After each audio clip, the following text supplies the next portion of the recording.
And welcome into Pressbox Live. I'm Stan the Fan Charles of Pressbox, PressboxOnline.com. With me, as always, on Wednesday nights is my co-host, Mr. G. Stein. Harry, how are you?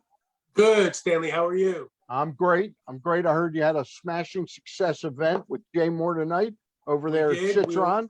We want to thank our friends over at Citron. But now we turn to our guest on tonight's Zoom, and he is the president and CEO of the Maryland Five-Star event, which just had its inaugural run. Season 1 is under the way. That's Jeff Newman. Jeff, very grateful for your time tonight, because I know you must be like kind of in Zombieville a little bit. I appreciate you having me. Now I woke myself up a bit here to do this. So yeah, happy to do it. Thank you. All right. Wanted to start off by just telling, if you had taken a job like running the Washington Wizards or the Baltimore Orioles, you would know exactly what the product was. We talked about this when we did the Zoom with Terry. You had to get up to speed on the product knowledge, but and I know you had experienced some events in the build up to this, but what was it like to experience it, as you were running an event like this? Well, one of the reasons I got into events to begin with is just the satisfaction of after the event takes place and seeing all the hard work and the team effort that goes into putting on a major event. So in this particular case, it being the first, especially all the uncertainties surrounding COVID and the roller coaster ride that we all been on, it was extremely satisfying just to be able to pull it off. And not only just pull it off, but it went extremely well, and people came out and supported it. And we were pleasantly surprised in terms of the amount of people that came out. But yeah, it was one of those things where you just don't know until it happens. And it was great. We really thought the inaugural event was everything we hoped it would be. Well, there's that famous Sports Illustrated jinx. They have to call it the Pressbox Live spurt or jump you get from it. But Boyd Martin, who was our guest 3 weeks ago on this very night, 3 weeks ago, ended up winning the event, which was he was considered, I won't say he was 150 to 1, but I mean, Owen Towan was a big favorite to win this event. And there were a couple others, and Boyd was, a long shot to win the race, to win the event. Do you think that added to the overall excitement to the event, or had it gone according to Hoyle, it would have been just as satisfying? Boyd has been a supporter of the event since the day the idea took place. Yeah. In addition to that, an American hasn't won a five-star event in many, many years. And I did not know that. Okay. I wouldn't say that he was a long shot because he was the number 8, eventer in the world. But at the same time, Oliver Townend being number 1, Tim Price being number 2 going into it. It was just, I couldn't have scripted it any better with Boyd winning it by literally 0.1 and coming down to the last jump, really. And the excitement of having him on the lead podium, followed by Oliver Townend and then Tim Price. I mean, that was the results that you can only hope for and dream for. And it all worked out. And Boyd has just been, like I said, just one of the lead supporters and really promoter of this new inaugural event. So it was so awesome, really, just to see him win. Yeah, we were happy he won too. So, yeah. So Jeff, I just want to understand something. Is it right for me to say that you didn't know much or anything about the five-star competition, about this type of industry before you took the job? Is that an accurate statement or not? It's an accurate statement. Okay.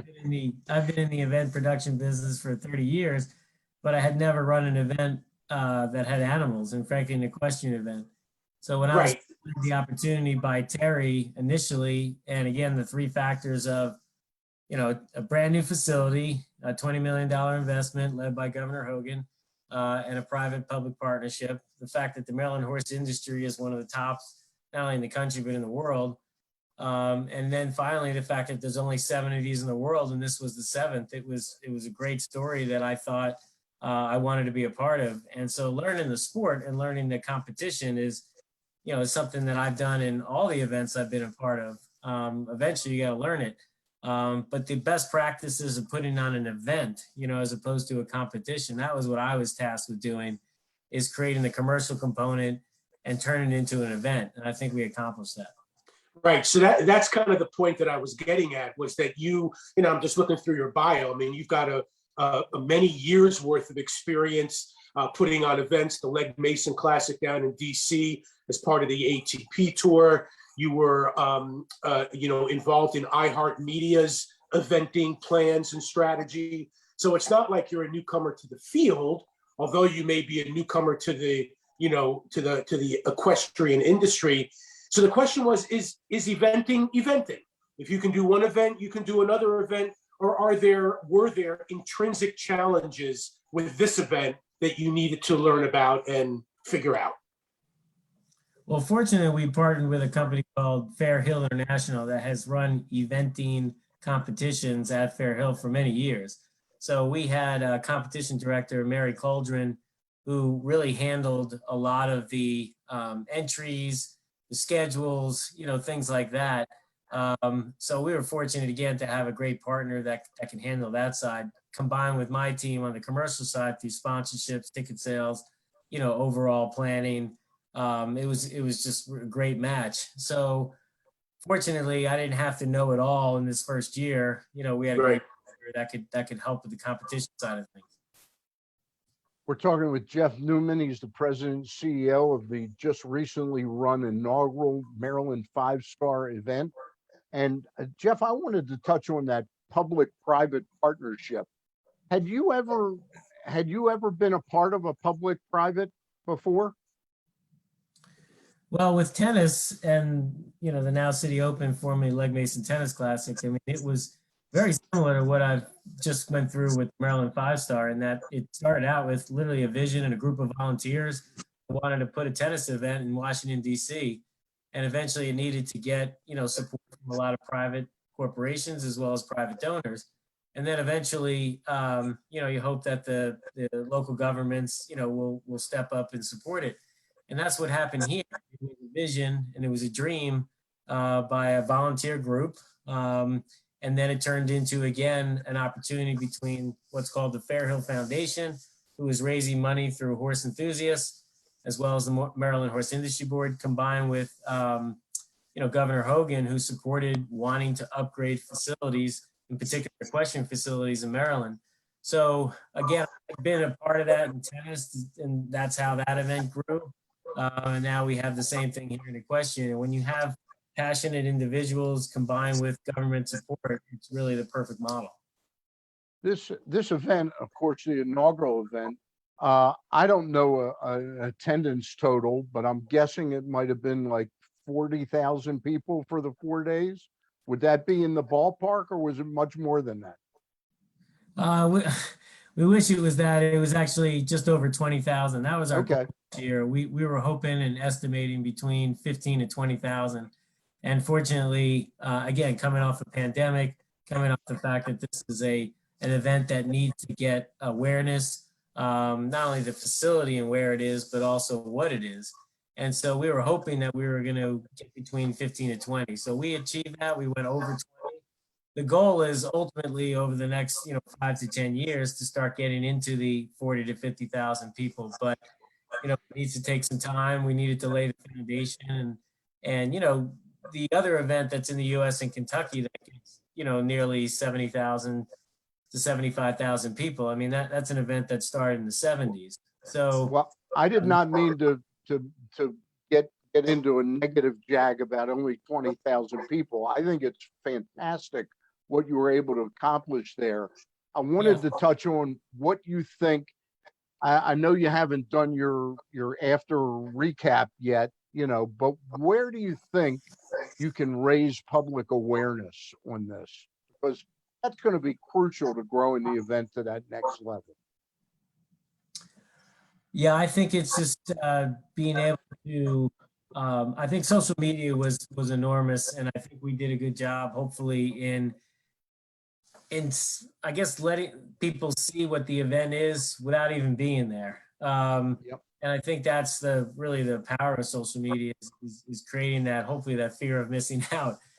And the cross country day was just awesome. We had 11,000 people out there for cross country, which was more than we expected. And I think that day in particular is what really just opens people's eyes to, wow, this is something really cool.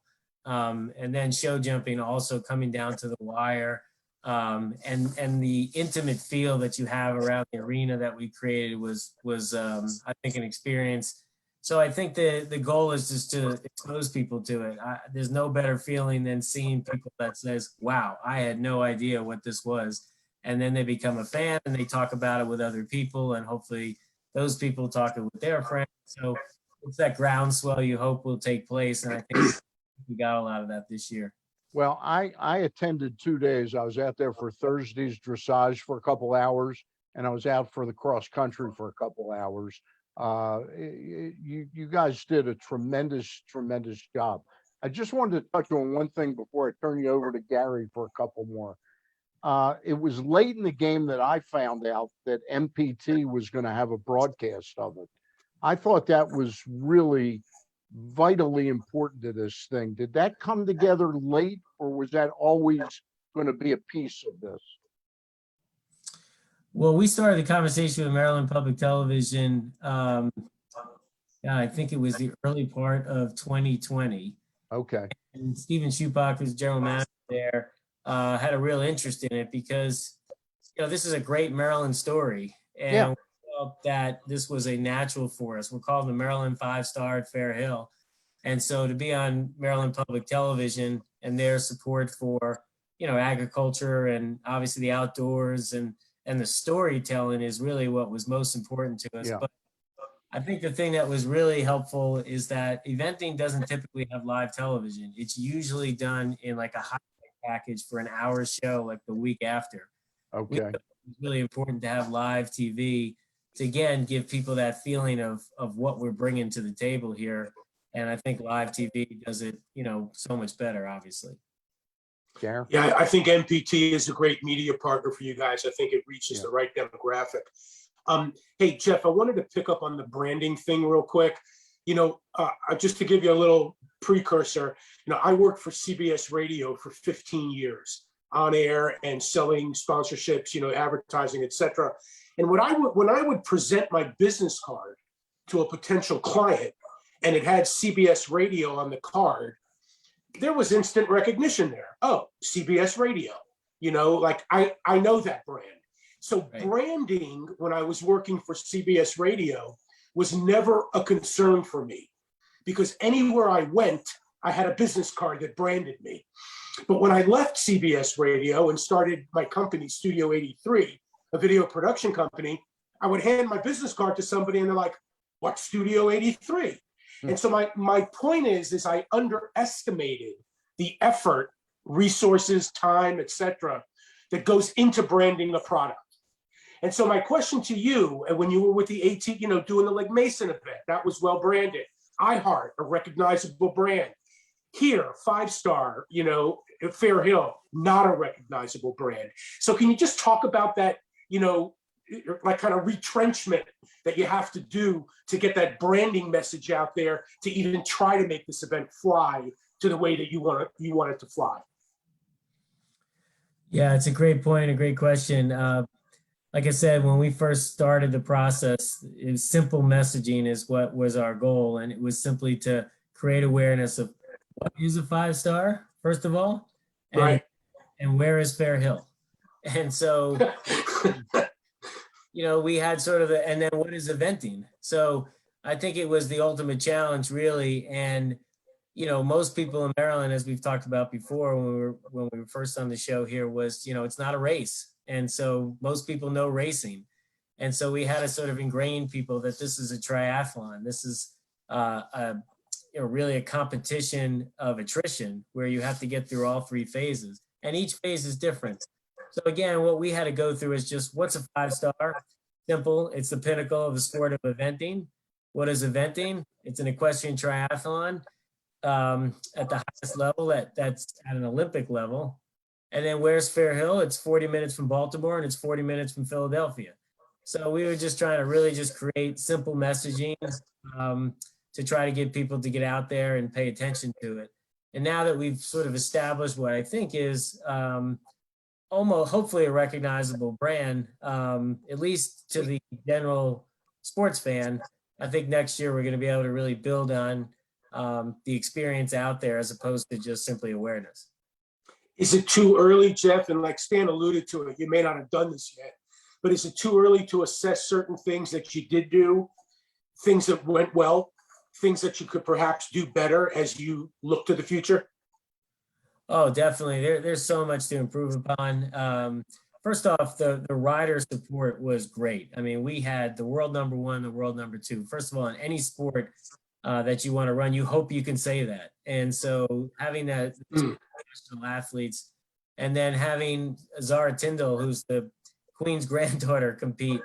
Once she entered, it just the opportunity to promote this more as a social event when she signed up. And then, again, we had Olympic athletes coming off of Tokyo. So I think first off, the rider support was great, but what we could really improve upon is, we had no idea what type of crowds we would have. So we definitely know we need more food options. We know we need more bathrooms. We know we need more infrastructure support. There's so many elements of fan experience that we can build on, because now we know what our base audience is that will only grow. And so it's going to make it so much easier to predict, the amenities that we have to provide, and again, some of these are basic things, but now that we know what kind of crowds we can expect, we can plan a lot easier. The good news about that is that you're not going to go from 20,000 to 90,000 next year.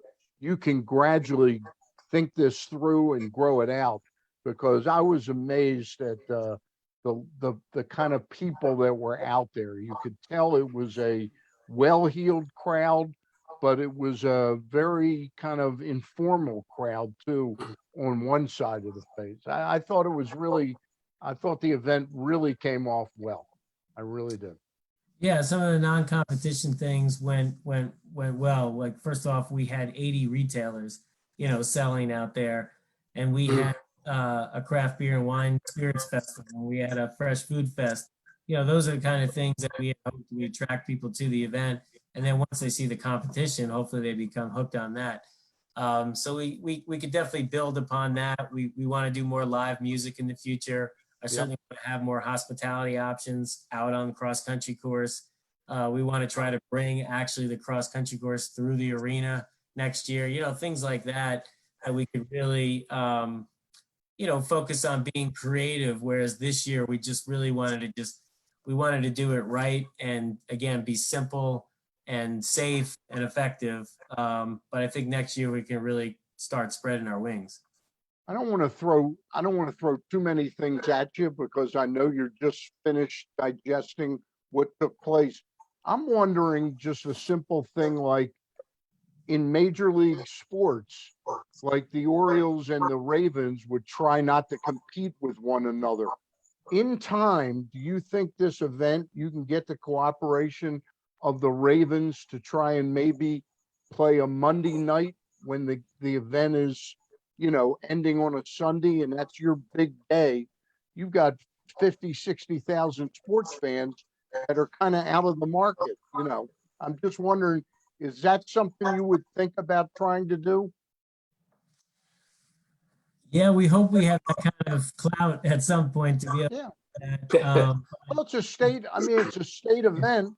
You're partners with the state, and the state built the stadium for the Ravens. I mean, it wouldn't be out of the question for the Ravens to perhaps, if your dates well enough in advance, that they request that week that they either be out of town or maybe play at night. Yeah, I mean, first off, this year, what we wanted to make sure there weren't any equestrian events on the same weekend. First off, there's the Maryland Million, that has taken place for many, many years. That Sure. actually been on the same weekend as when the event at Cecil County was a 3-star and a 4-star. So the first thing I did when I came on board was call the folks at the Maryland Million, and they were extremely cooperative, and they moved their event actually a week later year. So that was first, is like, let's make sure there aren't equestrian events, on the same weekend, which we've accomplished with their support.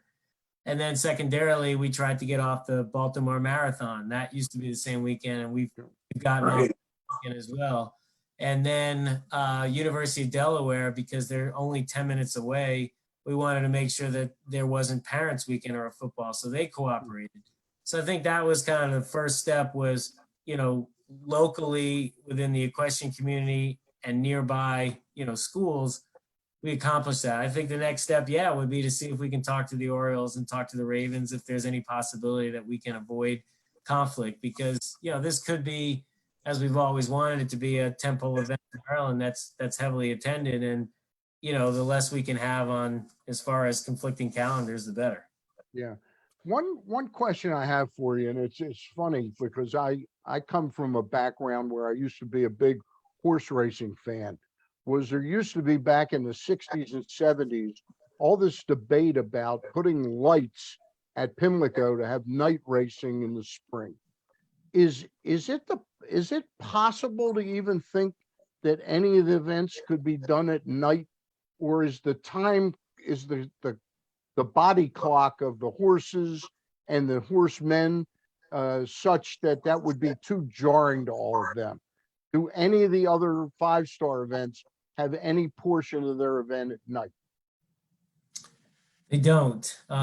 It's during the day. I think primarily it's probably more of a weather as well. But I hope that we could combine, because as you've probably seen out there, there's this beautiful new oval track and timber course for steeplechase and flat racing. And I would love to be able, at some point in time, create a scenario where we're having eventing going on, but at the same time offer racing during the event. And so that could be done at night, whereas it could follow, the eventing competition to then have racing at night. It could also be run at the same time during the day, just, at timing it right. So that's the advantage of Fair Hill Special Event Zone, which is what was created, the new facility. It has the ability to run multiple disciplines at once. And that's where I hope we can go and really just showcase the facility as a whole and what it has to offer. Gary, you got a couple more? Because I've got a couple more, and then we'll let Jeff go. Yeah, I think I've got one more at least. Jeff, let me just ask, from a chronology standpoint, when did you actually accept the position to be the president and CEO there? It was August of 2019. Okay, August of 2019. And so here we are, 2021. So it's basically 2 years. Yep. What's that, Stan? 26 months. Yep. Right. So my question is, what, and you probably have already experienced this, but now you have 52 more weeks basically to get ready for the next event. So, and I'm not talking about the actual preparation for the event. I'm talking about how you would keep the fires burning, basically, keep the embers burning over the next 52 weeks to let your fans know about the riders and what's happening and, other events and things like that. What's your, marketing or social media kind of strategy for the next 52 weeks to keep the fires burning for the event? And that's after you take a vacation. Yeah, you can do that.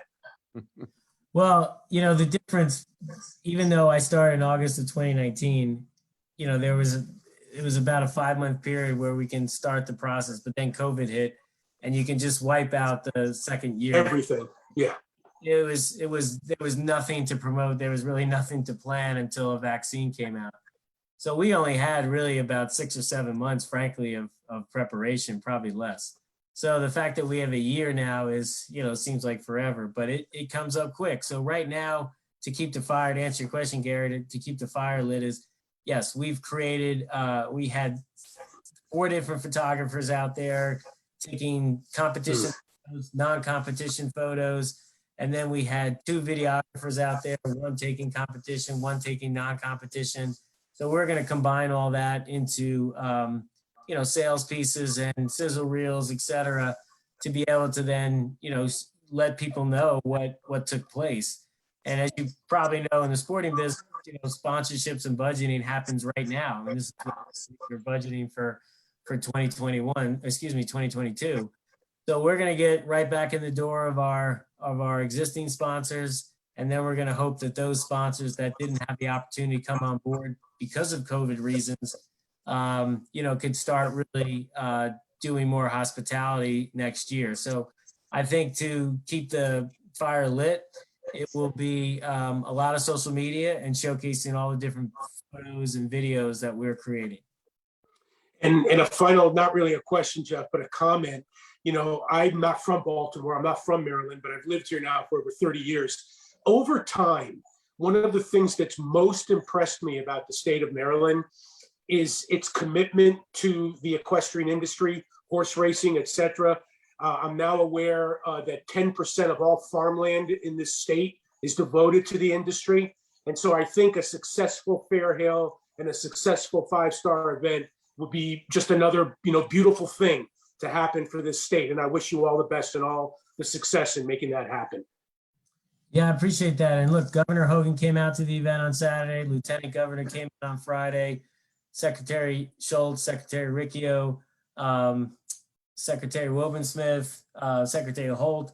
Like, we had great government support come out to the event this year. And I think that just meant a lot that, this is Maryland pride in its finest. So, I appreciate that. And I think, Maryland truly did show that they just absolutely know how important the horse industry is to the economic welfare of the state. And they came out and really supported it. Yep. Jeff, I know you're sort of a newcomer at this equestrian thing, but you certainly know a lot more than Gary or I. But I'm wondering, I was amazed. I heard Universal, like, in awe of the actual cross country course, and all the facilities out there. But I did get the sense that it may be the toughest cross country course that any of these riders had ever ridden. Is this like in the golf industry, where when they bring a US Open, they can kind of change the course from the way it was 4 years ago or something like that? Will this course continue to evolve, I guess, is my point. Yes, it'll change each year. And the thing that makes Fair Hill so unique is the terrain. And what we worked on so hard is the footing. Just like golf, for example, you have to have the surface needs to be consistent throughout, and it needs to be safe for horses. So that was the number one concern this year, or initiative this year, was to make sure that we had equal footing throughout. It was safe for the horses, but it was challenging enough to be a 5-star. Next year, it's going to be complete.